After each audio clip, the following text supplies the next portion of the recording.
It's approaching the supreme moment. Reality striking closer than it seems, don't it? Go ahead.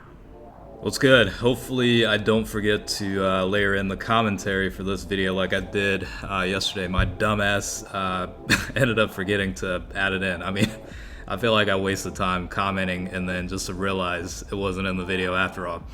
But shit happens, you know, whatever, I guess so. But this guy is coming out on global, I guess in a matter of hours. So let's go ahead and test this out, see how this guy is at 100% potential. I haven't really tested. I did a while back when he first came out on JP, but you know, not really on a optimal team with the Super Saiyan 3 Bardock double lead. So we'll see how he does on this team setup, and we'll just go over the stats a little bit. As always, definitely make sure to like the video. If you're new to the channel, go ahead and hit that subscribe button. Alright, leader skill, he does have +4 key HP attack and defense increase of 100% for super tech types, and then for extreme tech it's +2 key HP attack and defense increase of 70%. So a little bit more balanced versus, you know, it's like, I don't know, some of the team leads were like 100, you know, 50% leads, and then like 40% leads for the other, you know, types. So a little bit more balanced. It's a little bit more closer together, so it allows you to include the extreme tech types if you really need to, you know, like I don't know, Golden Frieza and, you know, whatnot. But in terms of the super tech, it is the instant transmission Kamehameha. That's the 12 to 17 key. Dragon Fist is the 18 plus key. So the instant transmission Kamehameha will cause colossal damage with a rare chance to stun the enemy. The Dragon Fist will cause mega colossal damage to the enemy and also greatly lowers defense. And I'll talk about that in a little while after we go over the stats. The passive skill is defense increase of 120% at the start of the turn, and then attack will also increase by 180% and defense drop of 70% when performing an ultra super attack. Alright, Link skills, he's got Super Saiyan, that's going to add 10% to attack. Experienced fighters, that'll add 10% to attack as well. Kamehameha will increase 2500 to attack when super attack is launched. Over in a flash will add +3 key. Limit breaking form, +2000 attack when super attack's launched. Shattering the limit, +2 key, and then legendary power, of course, will add 5000 increase to attack when super attack is launched. Category, he does fall into two categories, which is Super Saiyan 3 and Pure Saiyan. So in order to maximize his damage output, we're going with the Super Saiyan 3 team. Alright, lastly, the 12 key multiplier is 150%, the 24 key multiplier is 200%. Alright, so we'll go ahead and you know, get started and see how he does with the you know, damage output.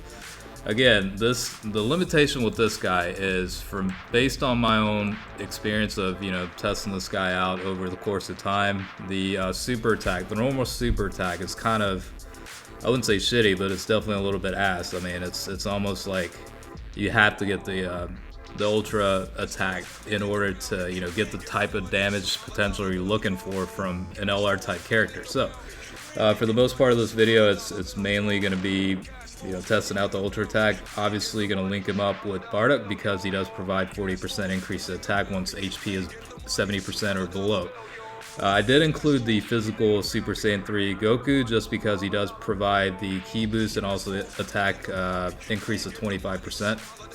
So, you know, just to maximize the you know, damage potential with the Goku, just opted to put him in there. I mean, obviously you can build quite a bit of variety with this team setup. There are a fair number of Super Saiyan 3 units, and honestly that's why I've been saying for this whole time, this, you know, this is really why I love this team category so much. I mean, it's a really fun team to use, and I went, I mean, decent on the Bardock banner. I mean, I probably spent, when I say decent, I'm only talking about like 500 stones. I mean, that's, to me, 500 stones is a pretty decent amount of stones to drop on one banner. So anyways, yeah, I mean, I went about 500 deep to finally get him, and I have no regrets with that one. I mean, this category team is where it's at. I love this team.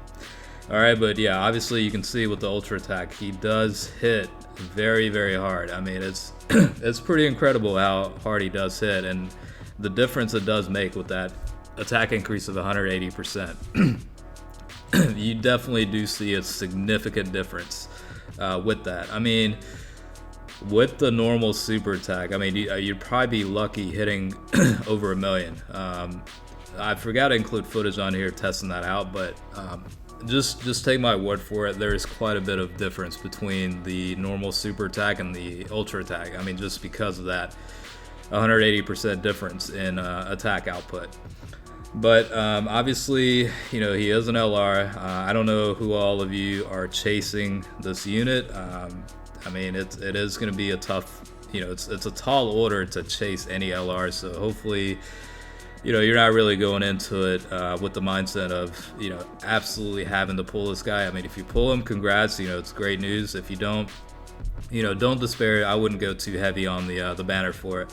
I mean, the thing about LRs is they're always included on the non-Dokkan Festival banners. So, you know, over the course of time, you will get these units. I mean, it took me, I didn't have a single summonable LR until end of December. And then all of a sudden I started picking up, you know, quite a few. And you saw the luck I got the other, I guess last week when I pulled 3 LRs within like 450 stones. So eventually the tides do turn. So my advice is don't chase LRs for the sake of chasing LRs. I mean, if they, you know, come at you at some point, you know, that's the way it's supposed to happen. So and obviously this is a test on 100% potential. Unless you're a fucking whale, you know, it's hard to get this at 100%. So mainly just wanted to kind of, you know, show you guys what his, you know, maxed out potential is, just to put it in perspective.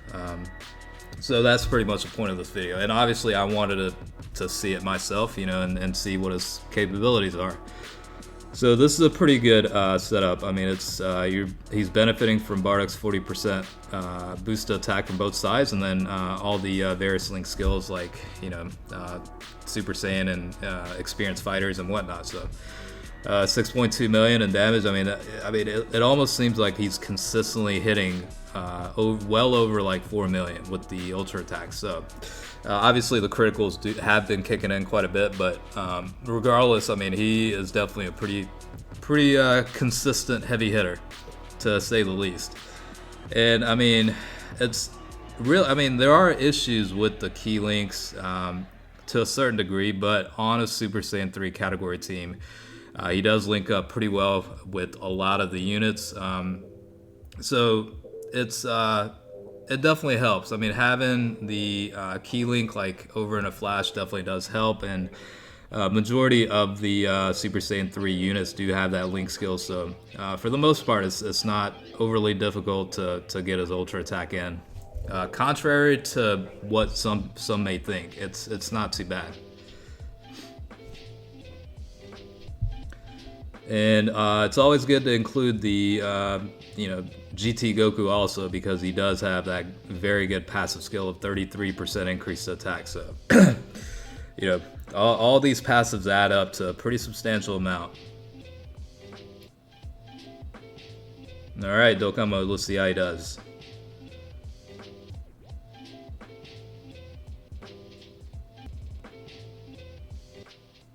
Yeah, I mean, 15.3 million. I mean, this isn't even a nuke test. This is a normal ultra attack in Dokkan mode, and he's putting out, you know, nuke level damage outputs. I mean, it's insane. I mean, it really is. And he's not getting like, you know, the nuking passive skills or anything. It's a, you know, it's a 180% boost, and that's pretty much it. And he's able to hit for, what was it, like 15.2 million? Yeah, I mean, it's pretty insane. And yeah, this guy is definitely a heavy hitter, but he's a pretty exclusive unit. I mean, in terms of, you know, the pull rates. I mean, he's still an LR, and obviously with the transition of guaranteed SSRs as part of the new implementations on the banner, I mean, that's going to help, because it's what is it, like 95% unfeatured percent rate of pulling versus a featured unit. So I mean, it does help to an extent pulling LRs, but at the same time, the LRs are still LRs. I mean, it's still a difficult task to be able to pull LRs. So for those that do pull them, you know, congratulations early in advance, and thanks for watching.